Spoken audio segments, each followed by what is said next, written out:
अदानी का नाम इन दिनों हर जगह है।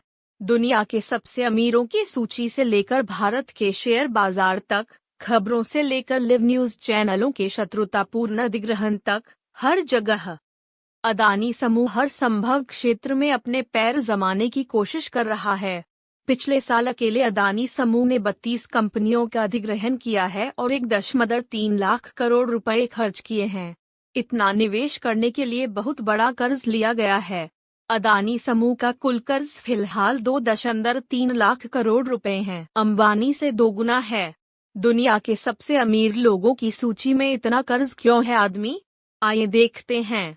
अमीरों की सूची में हर व्यक्ति का पैसा कागजी संपत्ति है, यानी उनके पास इतना पैसा नहीं है, बल्कि इतना मूल्य का स्टॉक है। अब एनडीटीवी का ही उदाहरण लेते हैं। एनडीटीवी के शेयर खरीदने के लिए पैसे जुटाने के लिए अदानी को पैसे जुटाने के लिए अपने कुछ शेयर बेचने पड़ते, लेकिन उसमें इक्विटी कम हो जाती और शेयरों से बेचे गए पैसे पर टैक्स देना पड़ता। इसके बजाय अदानी ने उधार लेकर पैसे जुटाए, क्योंकि क्रेडिट सस्ता है। लेकिन अब समस्या यह है कि अदानी समूह पर भारी कर्ज है। अदानी समूह का कर्ज उसके राजस्व का 4 गुना है। अब असली चिंता क्या है? इन कंपनियों में अडानी और परिवार का खुद का निवेश बहुत छोटा है, जिसका मतलब है कि अगर ये कंपनियां भविष्य में डूब भी जाती हैं, तो भी अदानी परिवार को व्यक्तिगत रूप से ज्यादा नुकसान नहीं होगा। बैंकों को नुकसान होगा और वैकल्पिक रूप से हम जैसे नागरिक जो बैंकों में पैसा रखते हैं। अदानी समूह कई अलग अलग क्षेत्रों में निवेश कर रहा है और ये सभी क्षेत्र बहुत पूंजी प्रधान हैं। इंफ्रास्ट्रक्चर बनाने के लिए शुरुआत में काफी पैसा लगाना पड़ता है और कुछ साल बाद इसमें रिटर्न मिलना शुरू हो जाता है।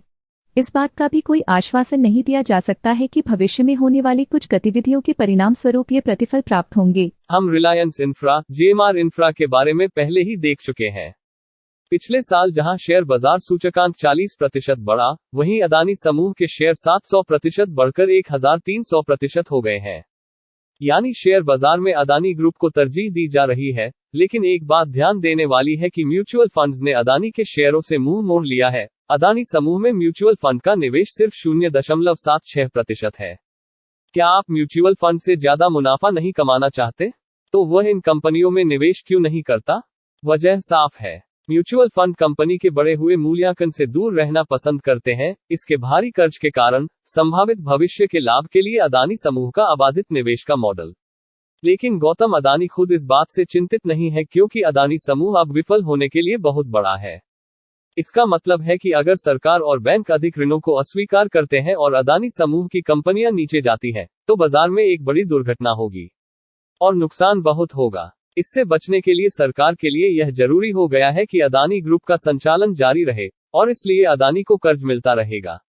संक्षेप में, अगर अदानी समूह ने उधार लेना बंद नहीं किया या अदानी की कंपनियों ने अगले कुछ वर्षों में मुनाफा कमाना शुरू नहीं किया, तो यह भारतीय अर्थव्यवस्था के पेट में एक जिंदा बम होगा, जो कभी भी फट सकता है।